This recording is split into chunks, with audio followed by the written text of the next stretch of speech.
दिल्ली में लद्दाख को लेकर हाई पावर कमेटी की बैठक हुई, जिसमें करगिल डेमोक्रेटिक अलायंस और एपेक्स बॉडी के सदस्य मौजूद रहे। इस बैठक में लद्दाख के मुद्दों पर बात हुई है, जिसमें स्टेटहुड छठी अनुसूची के साथ साथ 24 सितंबर को हुई हिंसा के बारे में बात की गई है। मीटिंग के बाद लद्दाख के सांसद हनीफा जान ने कहा, मीटिंग में सभी मुद्दों पर सकारात्मक बात हुई है। उन्होंने कहा कि स्टेटहुड से लेकर छठी अनुसूची के मुद्दे पर बात हुई, साथ ही लद्दाख हिंसा को लेकर भी चर्चा की गई। इस मीटिंग में केडी और एपेक्स बॉडी की तरफ से कई बातें रखी गई है। मीटिंग में सोनम वांगचुक पर लगे एनएसए को हटाने की मांग भी की गई है। साथ ही हिंसा के दौरान हिरासत में लिए गए लोगों का भी रिहा करने की मांग की गई। इतना ही नहीं, हिंसा में जिन 4 लोगों की जान गई थी, उनके परिजनों के लिए भी उचित मुआवजा मांगा गया। सांसद हनीफा जान ने उम्मीद जताई है कि जल्द लद्दाख की समस्याओं का समाधान हो जाएगा। लद्दाख हिंसा पर मीटिंग हुई, कई बार कोशिश की गई थी बात करने की गृह मंत्रालय की तरफ से, लेकिन बात टाल दी जाती थी। एपेक्स बॉडी के सदस्य और केडी के सदस्य पहुंचते नहीं थे, लेकिन आखिरकार आज ये मीटिंग होनी थी और कई मुद्दों पर चर्चा की गई। इसमें लद्दाख की कुछ अहम मांगे, स्थानीय लोगों को तवज्जो देना, नौकरियों में, सरकारी नौकरियों में छठी अनुसूची में डालना, स्टेटहुड का दर्जा और इसी के साथ 2 लोकसभा सीटें, साथ ही पर्यावरणविद सोनम वांगचुक की रिहाई की मांग, जो इस 24 सितंबर को हालात लद्दाख में हुए थे, जो गाड़ियों के शीशे टूटे थे, लोगों में वो जो हिंसा का माहौल था, आरोप था इस पूरे मामले में सोनम वांगचुक पर कि उन्होंने एक भड़काऊ भाषण दिया है। उसके बाद ये मामला गरमाया है और बीजेपी कार्यालय तक गाड़ियों के शीशे तोड़े गए, आग लगाई गई, जिसके बाद पुरजोर विरोध हुआ और 4 लोगों की इस हादसे में जान चली गई थी और यह मामला गंभीर हो गया था और उसके बाद हिरासत में ले लिया गया था पर्यावरणविद सोनम वांगचुक को, जो जोधपुर उन्हें भेज दिया गया था। तो ऐसे में एनएसए के तहत उन पर कार्रवाई की गई। अब केडी और एपेक्स बॉडी के सदस्यों का मानना है, उन्होंने मांग की है कि एनएसए सोनम वांगचुक के ऊपर से हटा दिया जाए और तमाम मांगे भी की है।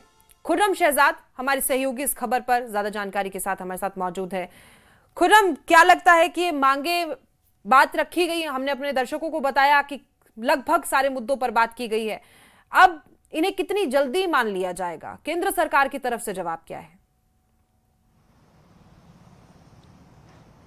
देखिए, अभी जो आउटपुट निकल कर आया है वो सीधे तौर पर ये जो मीटिंग हुई है, आगे 1-2 हफ्तों में और कई मीटिंग्स होनी है और ये भी खबर है कि अभी एक सब कमेटी की और मीटिंग होगी और उसके बाद फिर हाई पावर कमेटी की मीटिंग होगी, जिसमें स्टेटहुड या फिर 6 शेड्यूल, तमाम चीज़ों को लेकर जो तमाम मांगे हैं, चाहे फिर वो पार्लियामेंट्री कॉन्स्टिट्यूंसी का इशू हो या फिर पब्लिक सर्विस कमीशन का इशू हो, सभी मांगों पर आगे चर्चा होगी। खासतौर से आज की मीटिंग में यह खास रहा कि सोनम वांगचुक का मामला क्योंकि सुप्रीम कोर्ट पहुंचा हुआ था, तो इस पहलू से भी ये मीटिंग काफ़ी इसलिए अहम हो गई थी क्योंकि सरकार को 29 तारीख को जो तमाम चीज़ें हैं, खासतौर से जो उनके खिलाफ जो बैकग्राउंड बनाया गया है कि किस वजह से उन पर ऐसे लगाया गया, उस तमाम चीज़ों को लेकर अब क्योंकि सुप्रीम कोर्ट में बातचीत होनी है, तमाम दलीलें रखी जानी हैं और उसको चैलेंज किया गया है।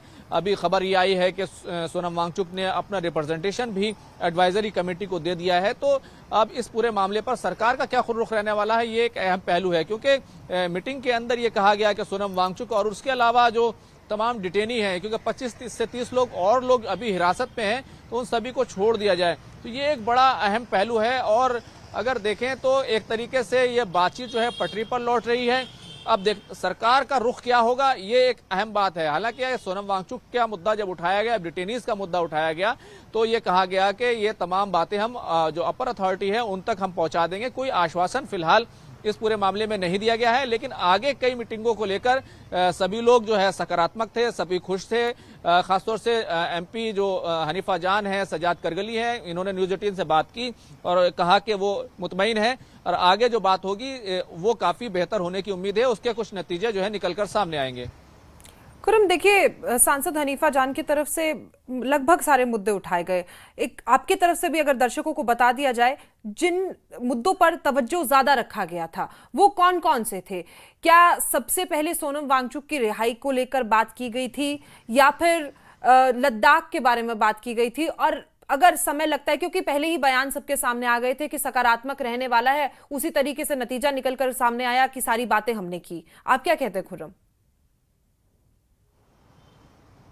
देखिए, अगर देखें इस पूरे मामले को तो लद्दाख की जो मांगे हैं, सोनम वांगचुक जिसके लिए तमाम जो अनशन करते रहे वो 6 शेड्यूल का इशू है। और 6 शेड्यूल के इशू को लेकर कई तरह की बातें हो चुकी हैं।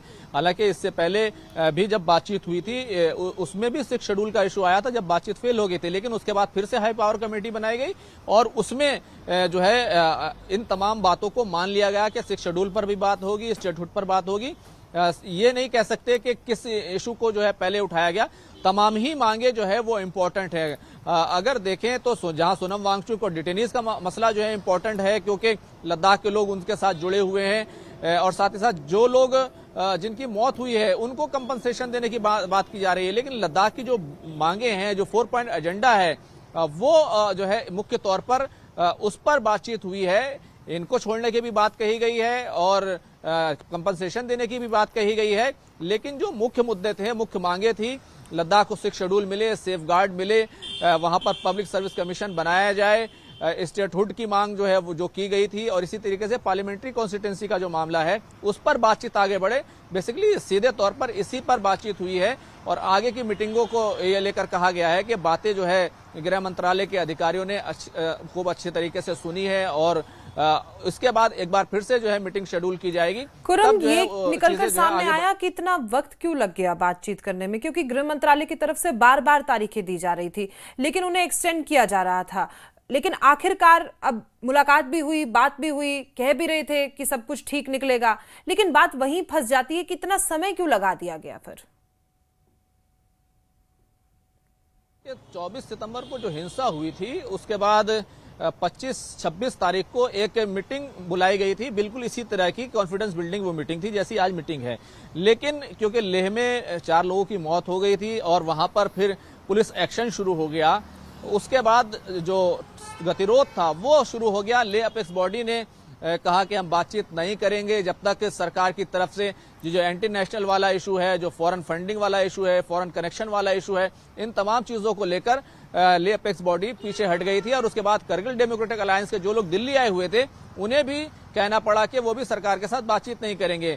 25-26 तारीख की मीटिंग ही नहीं बल्कि 6 अक्टूबर की मीटिंग भी जो हाई पावर कमेटी की मीटिंग थी, जिसमें सीधे तौर पर बातचीत होनी थी, वो मीटिंग भी नहीं हो सकी थी क्योंकि माहौल उस तरीके का हो गया था। अभी जब क्योंकि लेह में देखें या करगिल में देखें इंटरनेट बंद था, धारा 163 वहां पर बीएनएस की वो लगी हुई थी, तो अब तमाम चीजें धीरे धीरे सेटल हुई हैं। तो एक तरीके से कॉन्फिडेंस बिल्डिंग हुई है, एक दूसरे पर भरोसा आया है। और अब ये है कि क्योंकि अगर कोई भी मसले का हल निकलना है वो बातचीत से ही निकलना है। अब तक लद्दाख को अगर रिजर्वेशन का मसला हल हुआ है, जॉब्स के लिए एक पॉलिसी बनी है, डोमिसाइल का इशू हल हुआ है, तो ये सब बातचीत के लिए हुआ है। और ये बातचीत के मसले को, इस चीज को, इस पॉलिसी को लद्दाख के लोग समझते हैं, इसी वजह से वो राजी हो गए बातचीत करने के लिए।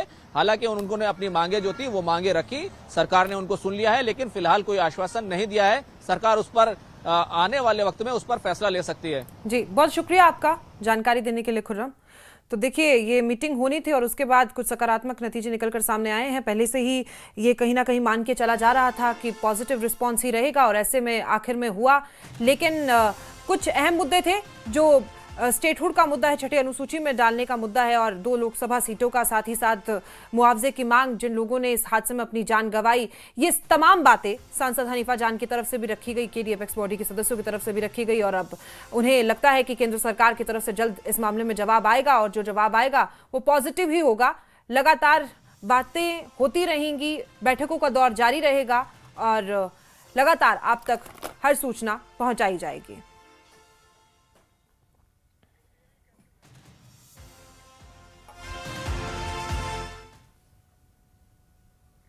और इसी के साथ बुलेटिन में फिलहाल इतना ही। मुझे दीजिए इजाजत और आप देखते रहिए न्यूज़ 18 JKLH। धन्यवाद।